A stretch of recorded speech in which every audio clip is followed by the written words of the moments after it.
Yakuza 0 is the best real estate karaoke cabaret combat disco simulator game of every year. Set in the bizarre world of 1980s Japan, this amazingly written crime drama will immerse you in a setting that lets you ask yourself important questions, such as what it means to be a man, and why is the only stealth section of this game a quest to obtain pornography? Yakuza 0 is the beginning of a fantastic series of which I've played one entire game, and so I will be your highly qualified guide as we explore Violence Solves Everything Simulator. I adore this game and wanted to explain why, so I figured what better way to do that than exploring all its different aspects at breakneck speeds. This video will contain minor story spoilers as I'll mostly be focusing on the gameplay. Hopefully, if you haven't played a Yakuza game, by the end of this video you'll feel fully informed on why this game is great and also feel like you've learned nothing at all. This is your brain on.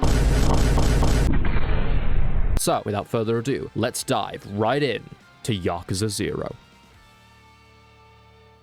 What better place to start than talking about our protagonists? Kiryu, never killed anyone; Kazuma, a man of pride, unwavering ideals, and an unyielding sense of justice, who's also strong enough to use humans as bowling pins. And Majima Somewhere, the worst assassin you could ever hire, and my favorite character. As tensions rise in the Dojima family, we shall witness the origins of these growing legends as they fight, suffer, and slowly get tired of everyone's shit as they both decide the only thing they'll let lead them in their lives are their own ideals. Meanwhile, Kiryu dances with Michael Jackson, and Majima gets a date via bathroom graffiti. Yeah, okay, so it needs to be said that the story in this game is amazing and takes itself very seriously, and the side quests write the word serious in Comic Sans. The tonal switches between them are honestly ridiculous. You go from moral ambiguity and fighting for your life to pretending to be a movie director. I'm assuming that all the side content isn't considered canon, otherwise Kiryu really needs to get his damn priorities straight. The average Kiryu reaction to a stressful situation. Stop right there, Kiryu. What is it, I wanna know? I think you can be of great use to me, son. Join my side and we can take over the Dojima family. No, I'm not gonna do that.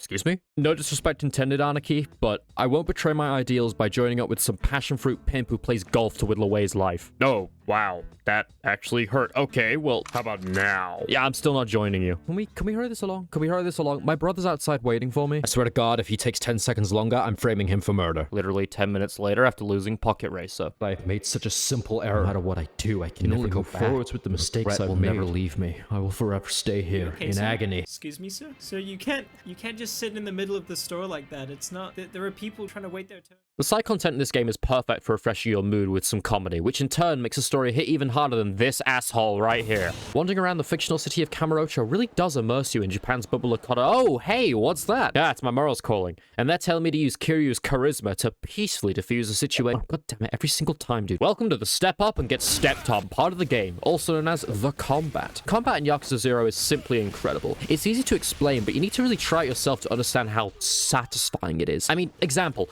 listen to this sound design. It is amazing. You can just hear the medical bills racking up with every strike.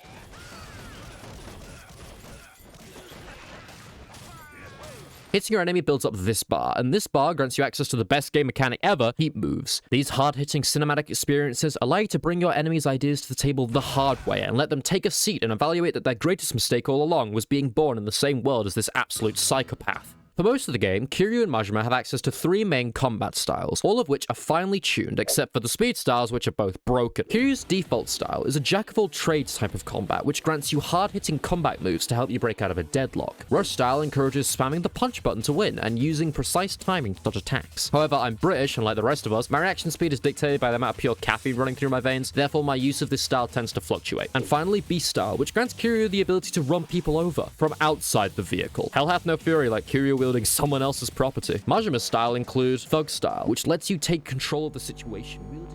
Hi, I'm Saul Goodman. Did you know you have a spleen? Majima says you don't. Just Dance Revolution, which lets you win by existing. I don't care that it's broken, this is my favorite style. And finally, Slugger style, granting Majima the power of blunt force trauma and lets him use my favorite heat action. You can just hear the medical bills. There are also 2 hidden styles you can later discover, but to unlock Kiryu's true potential, you must follow the path of the average Sigma male, turning that mindset into a grind set by becoming a major player in Kamurocho's real estate, by obtaining and wielding the financial advice of a not-yet-ready meal and Steven Spielberg. This is the best way to get money in the game, but in my opinion, standing around waiting for a bar to fill up is nowhere near as fun as Majima's cabaret side job, in which you must play dress-up and become a responsible father figure in order to obtain the big bucks. Much like this game's gloriously disjointed tangent nature, I don't have a segue here. We're now going to talk about the music. The music in this game is top tier and always seems to fit the situation. Whether it's a fight I was dreading or one full of determined conviction, the mood always seems to fit and makes every single boss feel like a serious turning point for both the characters we play and our skills as a player. Seriously, go look up this soundtrack. You will not be disappointed. I listen to it on Spotify in public, and honestly, it slaps harder than the YouTube algorithm and makes me want to go dropkick a bike rack. Don't worry though, video games don't cause violence, and Yakuza 0 won't make me join organized crime so long as I do not own a gamepad. Not that I can afford one, as I put all my money aside to purchase the rest of this damn series, as the story has me more confidently invested than I will ever be in the stock market. Some of the best pieces of music are the background tracks to the amazing boss fights. Let's talk about those. These are all great and perfectly entwined with the story. Almost every boss fight has an epic lead up to it, with characters discussing their motivations and why they're doing what they're doing. No fight just happens out of nowhere. There's none of that, oh hey, I walked into a room and I guess we're trying to kill each other now. Okay, cool. In Yakuza 0, every fight is full of personality and never feels too easy so long as you don't use a certain style. And with that, I like to talk about a scene that I believe encapsulates the whole game. A true treasure of a boss fight that is the perfect microcosm of what a good Yakuza game is. Kuze's second boss fight. Kiryu runs through the sewers. The entire Dojima family is hunting him down and he's forced underground, seeking any kind of refuge. Just when he thinks he has a quiet moment, a light blares from down the corridor. Kuze is flying down the sewers on a motorcycle. Why did he come alone? Is he holding a pipe? How did he get a bike down here? But there is no time for answers as Kuze approaches. Kiryu hardens his resolve and clenches his ass as he takes Kuze's pipe head on. Kuze flies off his vehicle, but he isn't done. He staggers to his feet, bearing down on the injured Kiryu. He speaks of his ideals, explaining that as long as he can get back up, he'll never stop. Nothing can stop the pledge of this demon in human form. Kiryu is left with only two questions. Is this truly the day I die? And holy shit, did I leave the oven on? This moment is fantastic. It perfectly sets up the ensuing battle. Kuze announces his intentions and Kiryu has no choice but to fight for his life. Flying down the sewer on a motorcycle, on the surface is overly dramatic, but so what? It's awesome. Kuze refuses to accept Kiryu because he sees him as some half-ass Yakuza with no commitments of any real value. But Kiryu's truest commitment is that to his ideals. This is a ridiculously contrived and arguably silly situation, but it is also a clash of opposing mentalities, and that duality, my friends, is Yakuza 0, the start of a legendary adventure I cannot wait to continue.